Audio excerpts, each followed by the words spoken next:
আসসালামু আলাইকুম ভিউয়ার্স, কেমন আছেন? আশা করি সবাই ভালো আছেন। আলহামদুলিল্লাহ আমি অনেক ভালো।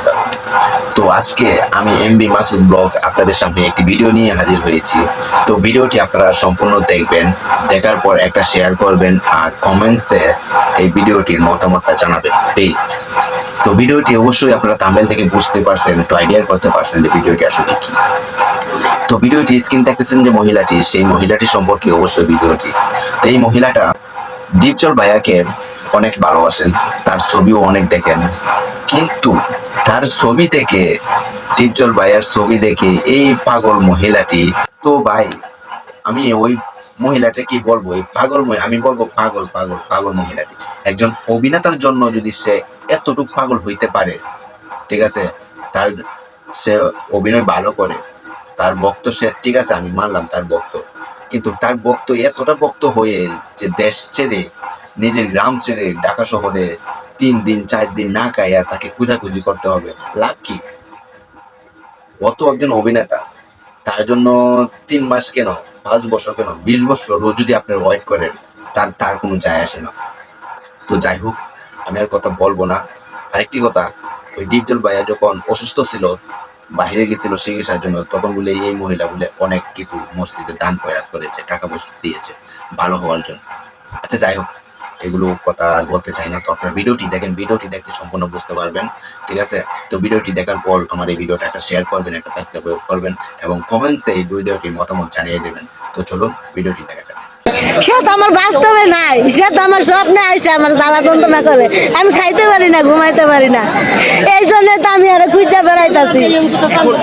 আমি 5 বছরের সাধনাটা যে আমি কলেজের ভিতরে গাইতে রাখছি, এই গাইতার কথাটা আমি ডিপজল ভাইয়ের সামনে সরাসরি সবার সামনে কথা কইতে দেখা করবেন আপনি শুধু এই সাইডে না, আমি দেখা করবো। আমি আমার ভিতরের আবেগ 5টা বছর আমি যে গাইতে রাখছি, সে যখন অসুস্থ ছিল, যখন বিদেশ চলে যাইতেছে, আমি মানুষের কথা শুনি না, তার নামে আমি একটা খাসি দিছি, মসজিদ মাদ্রাসার জায়গা বন্ধ দিছি, যে আল্লাহ সাজা সুস্থ হয়ে এই পৃথিবীতে আসে বাংলাদেশে, আমি যে মরার আগ পর্যন্ত তার সাথে একটু কথা বলতে পারি।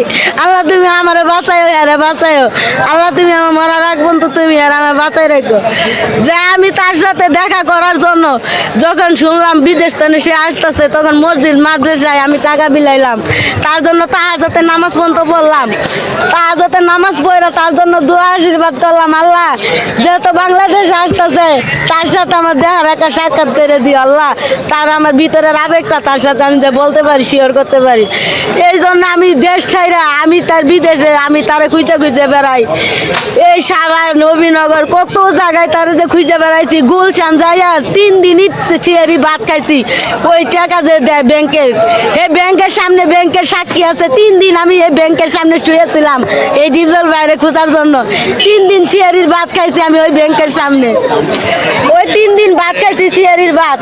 তখন আমি ঘুরতে ঘুরতে যখন একদিন কারণ বাজার আসলাম, তখন বলতেছে আপনি কান্দেন কেন, কিসের জন্য?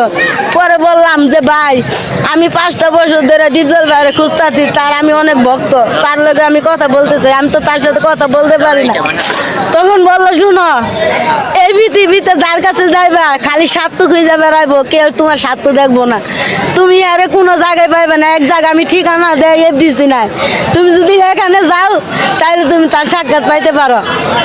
আমি 10 রোজার মধ্যে, তখন আমি এই 10 রোজার মধ্যে যখন এখানে আসলাম, তখন প্রতিদিন আসি যাই আসি। আমার বোনের জামাই মুখামুখি করে গালাগালি করে, আমার বোনে মারে দইরা, তাও আমি কথা শুনি না, তাও আসি যাই। এই ইফডিসি নেই আসি আমি ইফতার খুলি যাই। পরে যেদিন যে ইলেকশনে কাগজপাতি জমা দিল, তার সাথে আমার দেখা সাক্ষাৎ হইলো, তখন সে আমার দিকে ফিরেও তাকাইলো না, ডিপজল ভাই আমার কাছে ফিরেও তাকাইলো না, সে সব তার পথে গেল গা। আমি পরে রাত 10টা পর্যন্ত বসে থেকে অপেক্ষা করে গেছি গা, অভিশাপ দিতে লেছি। তখন এনের মানুষ আমার ওই বাইকেরে দিতে কয় তুমি অভিশাপ দিও না, তুমি তার সাথে নামাজ পড়া, তুমি তার সাথে আরো দোয়া করো। 5 বছর ধরে অপেক্ষা করতেছি আজকে। তার ছবির যে হিস্টোরিটা, তার ছবির যে কাহিনীটা আর আমার ভিতরে অন্তরের কাহিনীটা সে এক, এই কারণে ছবিটা আমার হিস্টোরির ভিতরে লাগিয়ে গেছে গা। সে দাদিমা ছবি, বড় হইলো গিয়া বেহেস্তে চাবি, আম্মা যান সামনে মান্ডে খুঁজতে রিস্কওয়ালা, আমি কাজের মানুষ ভাই, ছবি, পরে হলো গিয়া সুলতান খান, মানে অনেক ছবি আমি তার দেখছি। দেখার পরে আমি আর ছবি আমি এমন ভক্ত হয়েছি, আমি বলার মতন ভাষা নাই। আরেকটা ছবি দেখছি রানী রে প্রচুর টাকা দিয়ে